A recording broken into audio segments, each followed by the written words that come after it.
Bien, seguimos en Los Candidatos, seguimos en vivo a través de la pantalla de Canal 6, agradeciendo a la gente que ya está comunicándose con nosotros a través de la línea de WhatsApp 3573 41 42 94 para empezar a dejar mensajes. Saludos o consultas para nuestro invitado en el día de hoy, el licenciado Fernando Neira, que vamos a empezar a hablar un poco sobre los ejes principales, ¿no?, que se tienen a la hora de preparar una plataforma de gobierno. Pero antes una consulta que hizo mucho ruido y que tuvo que ver con lo que sucedió el día de la presentación, cuando fue tu presentación como candidato a la intendencia, evento que se hizo en el centro comercial y que hubo autoridades departamentales y que hicieron hincapié en algo muy puntual que llamó la atención, que Martín Yarlora apoyaba la candidatura únicamente en Villa del Rosario de Fernando Neira. Trajo mucho para decir eso, Sí, ¿no? a ver. Fueron una semanita larga donde hubo que explicar algunas cuestiones. Sí, yo en realidad aclaro dos cuestiones. La primera, que la elección municipal es el 4 de junio y la elección provincial es el 25 de junio. Son dos elecciones diferentes. Para mí es muy simple y es muy corto. El partido que lleva de candidato a Martín Yarlora el 25 de junio como gobernador es Hacemos por Córdoba. El que lleva de candidato Hacemos por Córdoba el 4 de junio lleva a Fernando Neira. No hay mucho más. Por ahí, insisto en esto, lo que te decía al principio, Leo, es por ahí desviar la atención sobre los temas reales que tenemos que tener en la campaña, que son las propuestas, cómo vamos a solucionar problemas, cómo vamos a ir mejorando la posibilidad de que la gente tenga mayores oportunidades. Después, llevarnos a la discusión esa es casi, te diría, irrelevante, porque de hecho lo es, porque, a ver, insisto, el 4 de junio no va a estar Martín Yarlora en la boleta, va a estar Fernando Neira, y el 25 de junio, obviamente, yo voy a trabajar, obviamente, para que Martín Yarlora sea el gobernador, porque es el candidato que lleva mi partido, y es así. Y además es la continuidad del candidato Juan Schiaretti, que llevó en su momento el mismo partido. O sea, Hacemos por Córdoba es una coalición amplia, que lleva a nivel, el gobernador es Juan Schiaretti, lleva en candidato a Villa del Rosario de Fernando Neira, a gobernador a Martín Yarlora. Es ni más ni menos que eso. ¿Cuál es tu opinión con respecto a este despegue de lo que son, por un lado, las elecciones municipales que se despegaron de las provinciales?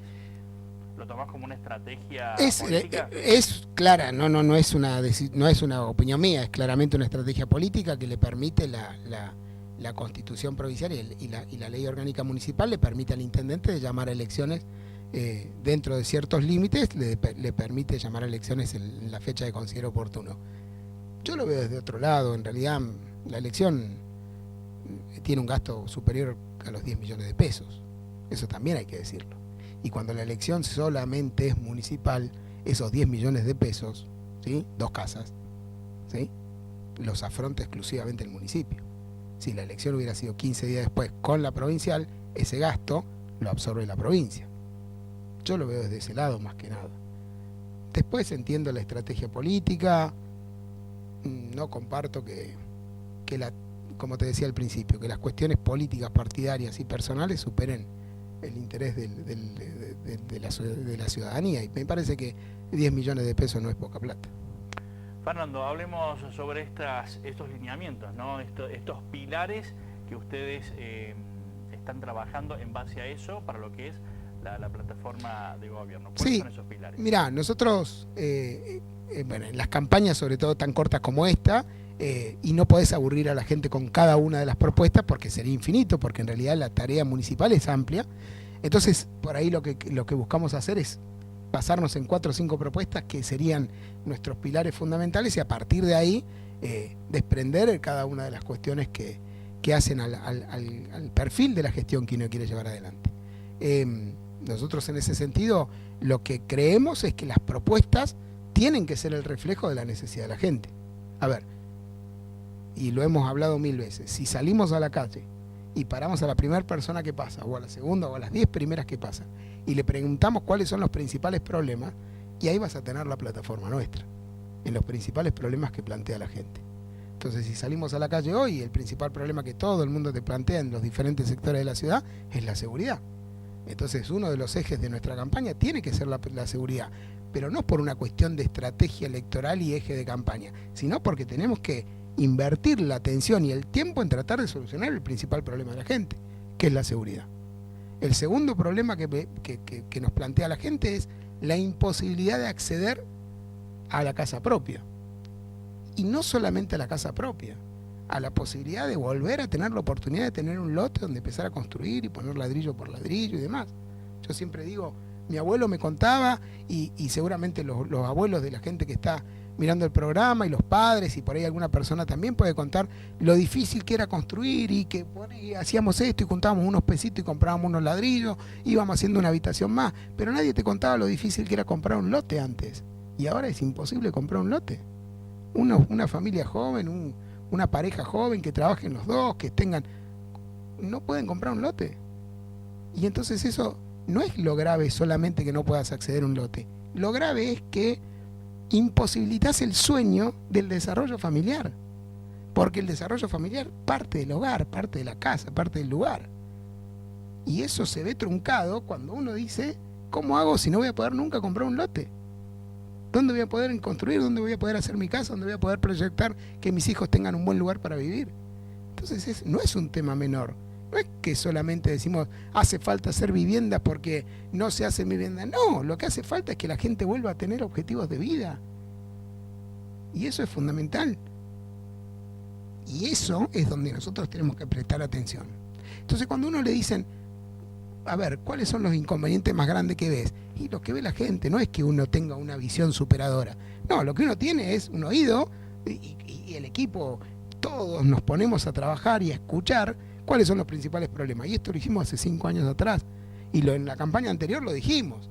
Y traemos y seguimos trabajando y mejoramos la propuesta. Y tratamos de conseguir cómo vamos a hacer, porque cuando nos toque ser gobierno, cómo vamos a hacer para cumplir la expectativa y volver a devolver a las familias la oportunidad. De campaña a campaña, ¿ustedes consideran, Fer, que esta problemática se acrecentó de aquel entonces? Enormemente. Enormemente. Exponencialmente, te diría yo. Mirá, el tema de la seguridad, si vos revisás ahí, el otro día miraba un video de una entrevista que me hicieron en mi casa en el año 2019, y yo decía, me encantaría tenerlo el video porque realmente fue para mí muy choqueante. Yo decía, cuando a mí me preguntaron por qué había, naciendo en otro lado, habiendo vivido en otro lado, por qué había decidido, yo le comentaba que uno es feliz que uno no puede elegir dónde nacer, pero sí puede elegir dónde nazcan sus hijos y dónde crezcan sus hijos. Y yo elegí Villa del Rosario como mi lugar hace muchísimos años, y decía que una de las cuestiones era que uno lo hacía por la posibilidad de que los chicos que fueran a la escuela en bicicleta, que pudieran salir a la calle. Y decía en ese momento, te hablo 2019, es una tranquilidad que como pueblo tenemos que defender y no perder. Y la perdimos. Y tristemente la perdimos. Y con el tema de la vivienda, te sorprendería saber los números que tenemos de los relevamientos de la demanda habitacional de la ciudad. Te sorprendería saber la cantidad de gente, te sorprendería, vos sos una persona que está involucrada en la cuestión inmobiliaria y lo tenés bien claro, pero sorprendería a cualquiera saber la cantidad de familias que no tienen dónde vivir, el gravísimo problema habitacional que tenemos. Y lo grave es que la explosión social va a llegar en algún momento a un caldo de cultivo demasiado preocupante y demasiado duro que puede surgir para cualquier lado, si desde el Estado no se le empiezan a dar soluciones y esperanza a la familia.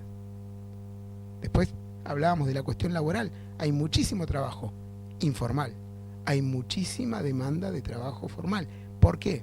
Y porque en realidad vivimos en un país que lamentablemente con los índices de inflación, con lo que aumentan los precios, con los sueldos que van muy por detrás de la inflación, la gente tiene cada vez menos poder adquisitivo. ¿Cómo se traduce esto? No llegan a fin de mes. En el medio, vos lo sabés mejor que yo, una ley de alquileres pésima, que perjudica a todo el mundo. Y que de repente ahora permite que el aumento de alquiler sea del 92% interanual. O sea que del año pasado a te van a aumentar el 92%. Permíteme que te corrija. A partir del 1 de junio es el 100%.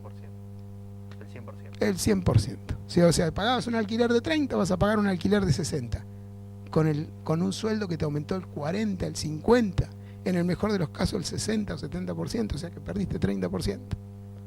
Y eso no lo podemos dejar en el libre. Promovieron esa ley en su momento hoy desaparecieron. Totalmente. No están. La Cámara de Inquilinos que promovió, ahora nos defiende al inquilino. Voy a dejar de cara claro. En el inmobiliario hoy nos defiende al inquilino. Hoy no están. No solamente eso. Y le vas a consultar y te dicen, y bueno, nos equivocamos, ¿sí? Nos equivocamos, pero ¿y qué hacemos? Pero no solamente eso. ¿Qué hacen ustedes los inmobiliarios? ¿Qué hacen los dueños de las propiedades que están teniendo serios problemas para mantener los edificios? ¿Y qué hace la familia que no puede pagar el alquiler? ¿Qué hace la familia? Hay una enorme cantidad de chicos y gente que se ha vuelto a vivir con los padres, que no es un problema. Yo no tendría ningún problema de volver a vivir con Eva, sería en un montón, pero familiarmente, en lo personal, sería una... que hace 6, 7 años no estaba pasando, quienes estaban en la casa de sus padres tenían la opción de ir a vivir a otro lado. Hoy no, es volver. Yo ayer estuve en una casa de un chico con 3 hijos y la señora, que se había vuelto a vivir a la casa de la madre, donde además vive la hermana con otro hijo, en una casa de 2 habitaciones, 5 personas por habitación. Entonces eso es la realidad, lo que pasa. Y como Estado, primer Estado es el municipio. Y el primer Estado no puede no ver esa situación. Y si la ve, no puede no hacer algo. Porque lo demanda la gente. Yo en el tema de la seguridad, por ejemplo, uno de los planteos que hacíamos es, a ver, yo te entiendo que resolver el tema de la seguridad es una atribución y una obligación de la provincia a través de la policía. Te entiendo, pero nos están robando a nosotros. Entonces no nos podemos no involucrar en eso. Bueno, nos tenemos que involucrar fuerte. ¿Cuál sería tu propuesta puntual yo en eso, desde el municipio para ayudar al primero, gobierno de la provincia de Córdoba en la materia de seguridad? Pero te voy a decir, ahí te voy a comentar algo que lo planteamos después de mucho trabajar, y esto no es una idea de Fernando, es una idea de un montón de gente que viene, que incluso venimos escuchando un montón de gente, tanto sea policías, como padres, como gente incluso que delinque. Porque el otro día me sorprendió un chico hablando con un chico, ¿sí? Hablando, en realidad, charlando sobre cuestiones, me dice, mira, yo también, y en mi casa se vende droga. Y yo te choquea, porque, y no está bueno que te lo digan, porque en realidad te demanda una impunidad absoluta, te estoy diciendo, delinco, ¿y qué? Y no está bueno. Y cuando vos empezás a escuchar las situaciones, no justificás nada, porque yo no justifico a nadie que delinca, ¿sí? Pero vos te das cuenta que estamos forzando sin querer comunitariamente a que sea una alternativa, y no está bueno que sea así. Y nos tenemos que hacer cargo de eso. Entonces yo le decía el otro día, la seguridad es un problema y es un proceso, no es un hecho. El hecho es el delito. Y en el proceso de la seguridad el delito está casi al final. Y entonces en el delito sí te creo que cuando alguien comete un delito, la responsabilidad de encontrarlo o evitar ese delito es de la policía, y después condenarlo, la responsabilidad es de la justicia. Totalmente de acuerdo. Desde el delito para adelante el municipio no tiene absolutamente nada que hacer. No se tiene que meter. No se puede y no se tiene que meter. Previo al delito, un poquito antes del delito, está la prevención del delito, que es responsabilidad de la policía. Pero desde el municipio podemos hacer mucho. Yo el otro día escuchaba que el intendente, la semana pasada estuvimos en Santiago Temple, porque desde el gobierno de la provincia entregaron 400 autos en total. Uno de los autos para seguridad ciudadana llegó a Villa del Rosario, es el segundo auto que manda la provincia de seguridad ciudadana, que por un lado lo comenté en su momento y dije, ¿por qué el auto no se destina a seguridad ciudadana, no al ERIC, no a la cuestión de tránsito, sino a seguridad? Bueno, una decisión que no comparto, pero bueno.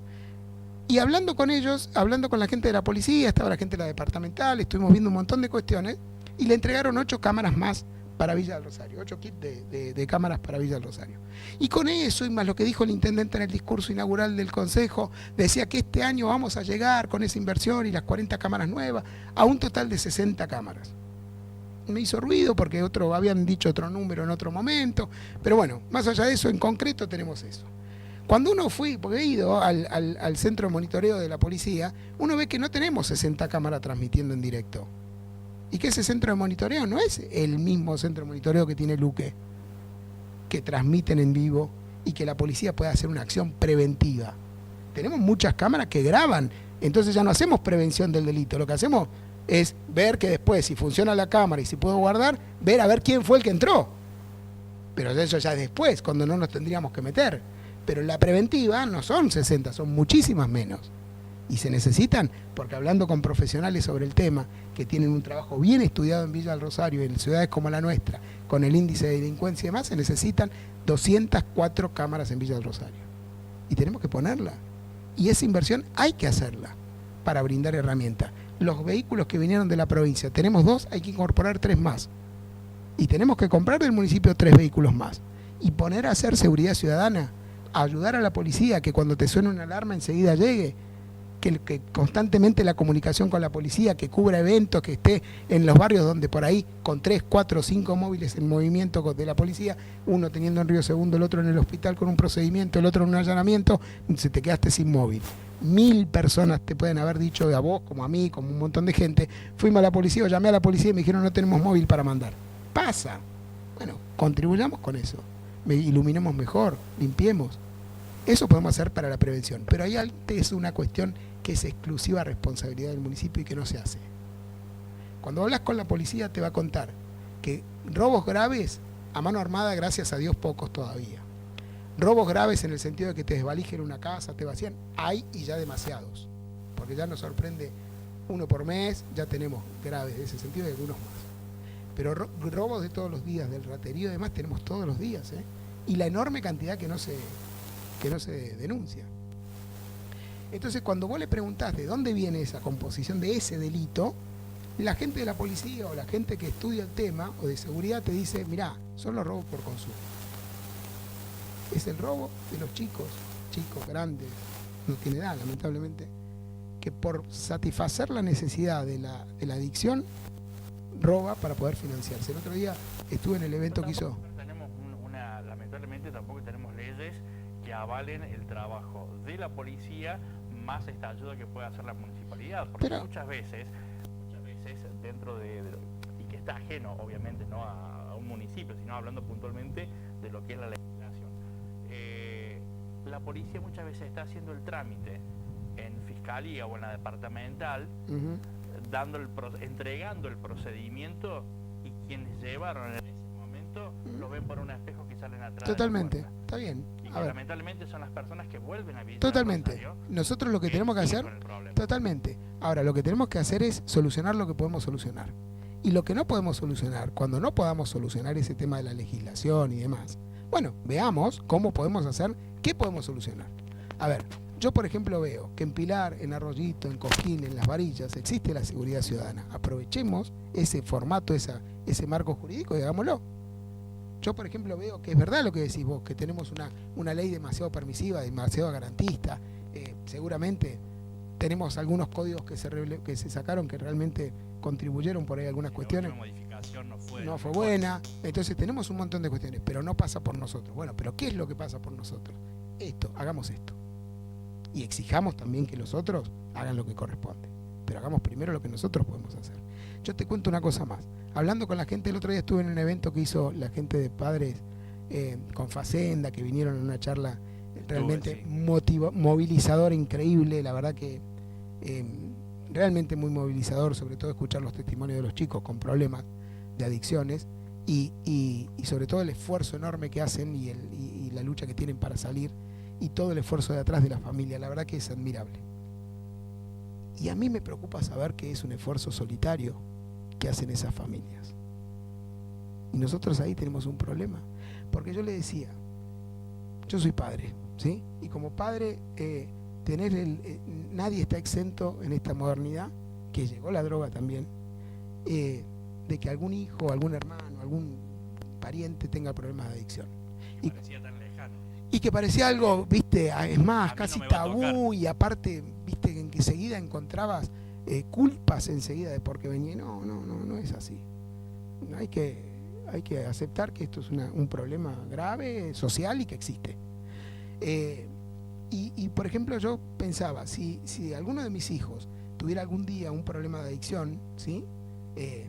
Quizás si él pudiera llevar su adicción, digamos, lo llevaría y en algún momento hasta financiaría su adicción con su trabajo, con su dinero, con lo que sea.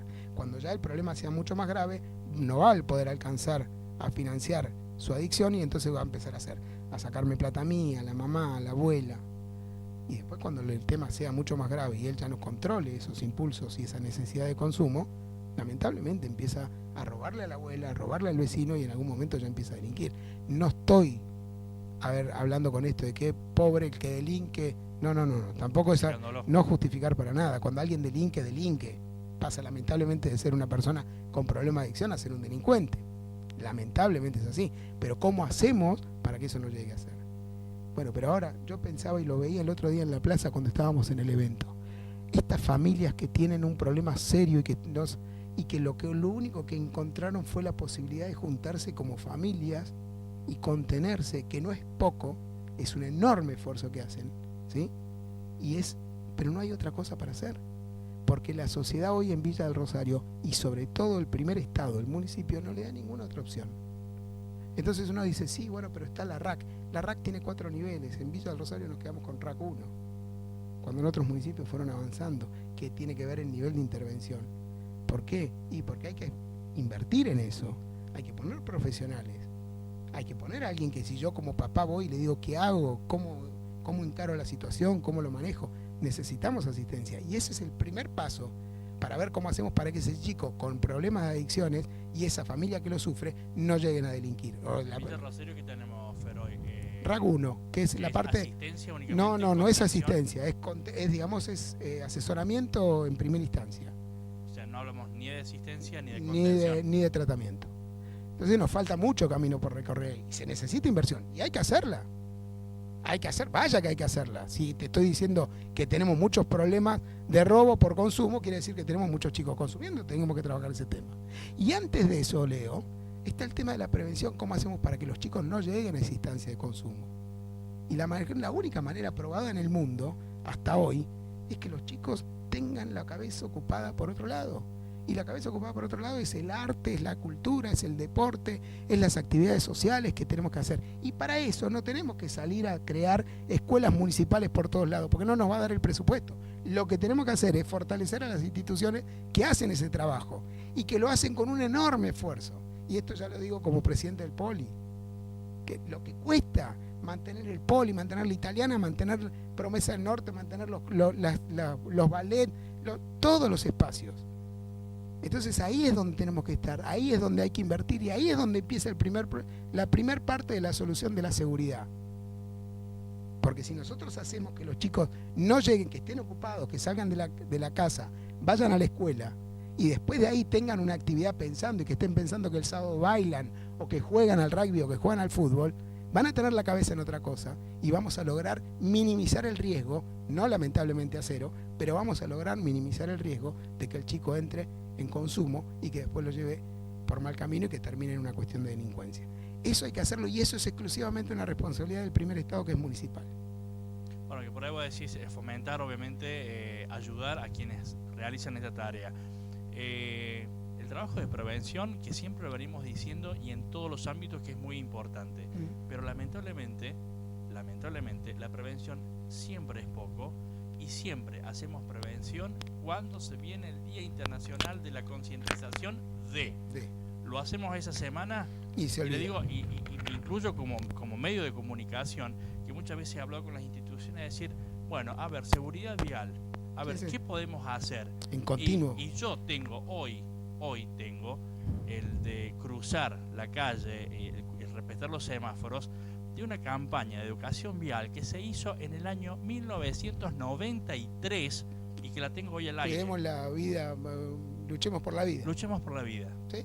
Entonces, siempre, lamentablemente, el trabajo de prevención, que es tan necesario, siempre es poco. Te voy a decir una cosa. O no vende. No, es que en realidad, ¿sabes qué es lo más grave? No es la continuidad de la prevención. ¿Sabes qué es lo que más grave es? Es la falta de planificación. Porque, a ver, recién estaba con el coro municipal, ¿sí? Y hablaba con ellos. Y yo le decía, bueno, a ver, con respecto a los entes culturales municipales, por ejemplo, una decisión que se tiene que hacer es, ¿queremos tener un coro o no? Sí, si queremos tener un coro municipal, hay que tener un coro municipal que nos represente, que tenga un buen lugar para ensayar, que tenga los elementos que necesita, lo mismo la banda, lo mismo la escuela de danza. Tenemos que tomar tomar definiciones, y una vez que se toman definiciones, tenemos que sostenerlas con lo que corresponde, con inversión, con planificación, con tratamiento. En el presupuesto municipal tiene una partida que dice coro municipal. Y cuando vos ves el monto que está destinado al coro municipal para el año que viene y haces el cálculo del sueldo del director del coro, que le aplican esa misma partida, te das cuenta que no hay plata para el coro. Y hoy me contaban los integrantes del coro municipal que la última indumentaria fue en la época de Manolo. Que la última camisa y chaleco que le dieron al coro municipal fue en el año 2005. Entonces, la planificación va en todos los ámbitos. En la cultura, en la prevención, por ejemplo, del tránsito. El tránsito es un problema enorme que tenemos. Enorme. Hay una ausencia absoluta del control del Estado municipal, que está delegada. Ahí, por ejemplo, tenemos un tema. ¿Por qué decimos que la seguridad es un problema de la justicia y de la policía de la provincia y no decimos que el tránsito es un problema de una responsabilidad delegada al municipio? Y tampoco hacemos nada. Y vos me vas a decir, sí, bueno, se inauguró el otro día en el Jardín del Reconquista. Sí, con un esfuerzo enorme del Jardín del Reconquista. Vos lo sabés bien. Sos presidente de la cooperadora del Jardín del Reconquista, sabés bien de que el enorme esfuerzo que hizo el Jardín para tener eso. Y en realidad, cuando vos ves el esfuerzo que hacen por ahí los inspectores de tránsito en llevar, y vos te das cuenta que lo que falta es decisión, trabajo e inversión. Porque si no dejamos librado a la buena voluntad y al esfuerzo enorme que hacen los inspectores municipales, sin ningún tipo de recurso, a tratar de parar una problemática que hace 15 años que no se atiende. Y venimos sufriendo víctimas de eso.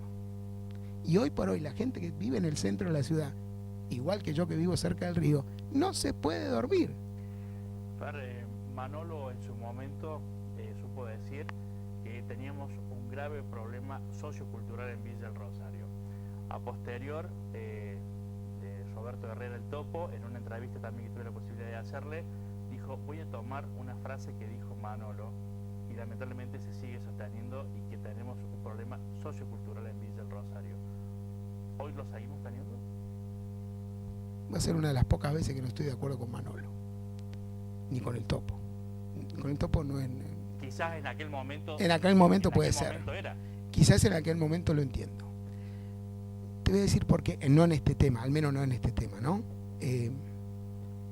La gente que el otro día estuve en una reunión de Seguridad Ciudadana, o de la Junta de Participación Ciudadana, y hablábamos sobre el tema del tránsito. Y estuvimos desde las 9 de la noche hasta las 10:30 de la noche, y te puedo garantizar que encontramos en esa hora y media todos los responsables, absolutamente todos los responsables del problema del tránsito. Pero ninguno de esos responsables era el municipio ni el accionar que podíamos hacer cada uno. El problema era la familia, el problema era la escuela, el problema era la ley, el problema eran los diputados, los senadores, la presidenta, el presidente, todos los otros, la policía, las leyes, ¿sí? Y en realidad, lo que tenemos que aprender también es que, por ejemplo, yo le decía, ¿pero cómo? Pero a ver, si en Luque, por ejemplo, nadie sale sin casco, en Las Varillas nadie sale sin casco, ¿por qué acá sí? No, bueno, pero es otra sociedad. Y yo digo, ¿cómo es otra sociedad? Si la gente de Villa del Rosario cuando sale a la ruta, nadie se deja de poner el cinturón de seguridad y prende la luz. ¿Y por qué entonces cuando salimos a la ruta respetamos y acá adentro no? La respuesta es única, es simple, es control. No lo hay. Entonces sabemos cuando subimos a la ruta y nos ponemos el cinturón y prendemos la luz, porque va a haber la caminera que te va a aplicar una multa y te va a matar la multa, ¿eh? Y si salís en la caminera no tomás ni un vaso de cerveza porque sabés que la multa supera los 200.000 pesos. Y acá en Villa, ¿por qué lo haces? Porque sabemos que no hay control. Y lamentablemente nos tenemos que hacer cargo de eso. Y el control es exclusivamente municipal, porque por ley es municipal, es una facultad delegada al municipio. El municipio se tiene que hacer cargo de eso. Y entonces no busquemos la excusa de que el problema es el padre que lo deja salir en la moto sin casco. Es el padre que lo deja salir en la moto sin casco. Pero cuando el padre tenga que pagar 1, 2, 3 y 4 veces multa de 50.000 pesos, no te preocupes que el padre se va a preocupar en ponerle el casco al chico, o no le va a dar la moto. Lo que pasa es que sí. Creo que falta, según lo que ustedes están analizando, ¿no? ¿A qué se debe? Falta de personal, falta de recursos, falta de capacitación. Falta de decisión política primero, antes que nada. Vos podés tener 20, 30 y 50 inspectores municipales como viven en la calle. También podemos discutir. A ver, ahora hay 50 inspectores municipales. Pero acá hay un falta de decisión política. Mira, yo te voy a dar un caso. El otro día me decía, por ejemplo, ¿viste la cantidad de inspectores que hay en la calle? Sí, la cantidad de horas extras que se están pagando, me decía un empleado municipal. ¿Por inspectores municipales? Sí, buenísimo. ¿Cuántas actas se hicieron en estos últimos días? Los inspectores municipales no están haciendo actas. ¿Por qué? Porque en realidad es una cuestión de marketing, pongamos inspectores municipales, pero no hagamos multa, para que nadie se enoje. Y en realidad, los tiempos y la responsabilidad del municipio no pueden tener un cronograma electoral. No responden al cronograma electoral, porque los accidentes de tránsito y las víctimas no responden a épocas electorales o no. Entonces lo que nosotros tenemos que hacer como municipio es desde el primer día hasta el último actuar de la misma manera, con decisión, lo que nos manda y nos obliga la ley a tomar. Nosotros no podemos tener decisiones de un día, hoy apretamos, mañana aflojamos, el fin de semana dejemos que ande, no importa, en el verano, en la costanera. No hace falta que les cuente, todo el mundo lo ve. El fin de semana, el sábado y a la madrugada, y el domingo a la madrugada. No se puede dormir, no se puede andar, porque el riesgo es enorme, la decisión tiene que estar. Y la decisión política es primero. Recurso segundo, porque si vos pones 20 inspectores, tienen que estar tan capacitados como sea necesario y tienen que tener el tiempo de capacitación como sea necesario, como le exigimos a la policía. Cuando estaban 6 meses la policía en capacitación y después iban a la calle, todo el mundo sabía que no estaban bien formados para estar en la... Se cambió eso en la provincia, ahora tienen periodos de 2 años y medio para salir a la calle. Bueno, lo mismo tenemos que hacer con los inspectores municipales. El inspector municipal tiene que ser el más instruido en la legislación para poder llevar adelante la aplicación de la ley.